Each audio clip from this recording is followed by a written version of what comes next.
Ang dami pala nagtatanong sa akin kung nasa na ba yung pinagawa kong bahay. Sobrang dami pang kailangan gawin mga guys. Pero malapit na rin naman siya matapos. Halos na kompleto na rin yung mga ilaw tsaka kisame. Kaya konting tumbling na lang din talaga makakapaglipat na kami.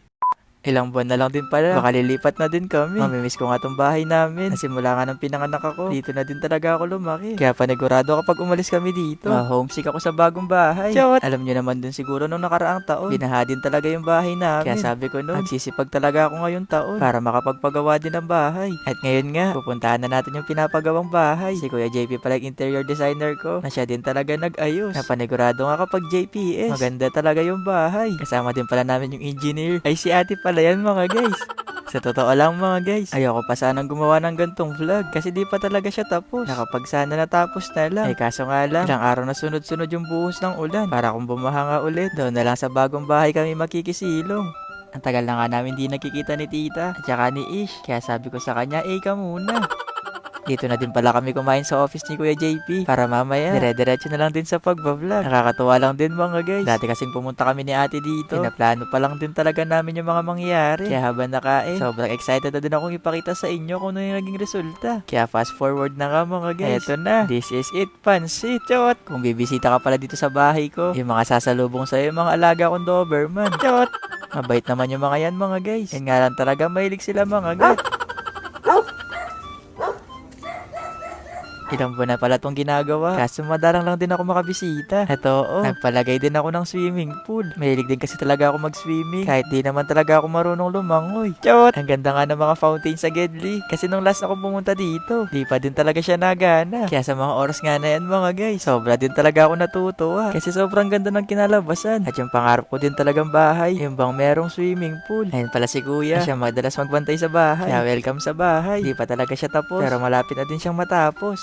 Kada space din pala dito. Mayroon din pala nakadikit na bond paper na kung saan nga makikita na rin natin dito kung ano yung magiging kalalabasan ng bahay. Tulad nga dito mga guys. Dito yung living area. At yung mga nakalagay na tape sa baba. Diyan ilalagay yung sofa. At yung sa gitna, yung magiging lamesa. Kaya mga bisita mga guys, dito siguro sila tatambay.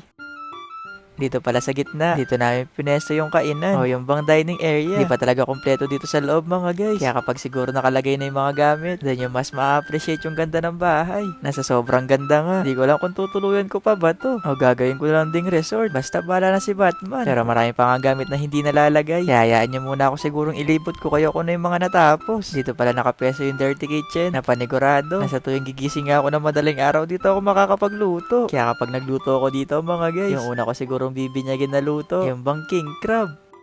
Excited na ako doon mga guys. Pero buwan na lang din bago matapos tong bahay. Ilang gamit na lang din kasi mga nilalagay bago din talaga matapos. Di na din maamoy yung pintura. Kaya anytime daw pwede na din tirhan. Yun nga lang habang natutulog ka daw, may mga pumupukpok pa daw na martilyo. Jawat! Heto palang unang room na pinasukan namin. Heto yung magiging guest room o yung kwarto ba ng bisita.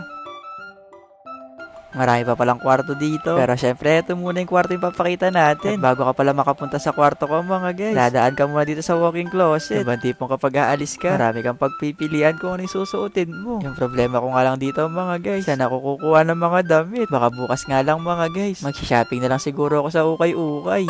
Eto na pala yung magiging kwarto ko na pinasadya ko talaga medyo malaki. Mas presko din kasi tignan mga guys kapag medyo malaki yung kwarto. Yung ba nakakagalaw ka kahit saan ka pumunta. At dito nga sa mismong kwarto mga guys, nagpagawa na din kami ng sariling CR para ba kahit papano hindi nakakatamad talaga maligo. Chot! Sobrang ganda nga ng CR mga guys. Para ka rin pumasok sa loob ng mall. Kaya kung magtatampo nga ako sa'yo, baka dito na lang ako sa loob ng CR matulog. Chot! Sobrang ganda nga nitong bahay mga guys. Pero gusto ko lang din ulit sabihin sa inyo na hindi ako yung may-ari dito. Sumama lang ako kay Kuya JP kasi isa to sa mga project niya. At yung lupa nga na nabili natin, malalaking damo na yung mga tumubo doon. Pero sobrang bait ng may-ari mga guys. Sobrang humble lang din nila. Kaya nakaka-inspire din talaga magkaroon ng ganong bahay. At yung ganap ko nga ngayon, ay paplanuin na namin kung ano yung gagawin namin doon sa lupa. Basta sa ngayon nga mga guys, may mga ayusin lang din muna kaming papel. Andito na din pala si Miss Jillian na siya nag-aayos ang problema ko sa buhay. Chawat! Shout out sa'yo, Ate Jillian. Ulitin ko lang ulit sa inyo mga guys. Hindi sa akin yung bahay na yun. Panigurado rin kasi marami rin magtatanong sa akin sa personal na napagawa ko na pala yung bahay. Basta sa ngayon nga, mag-iingat kayo kasi sobrang lakas ng ulan. Ayun lang. Bye-bye!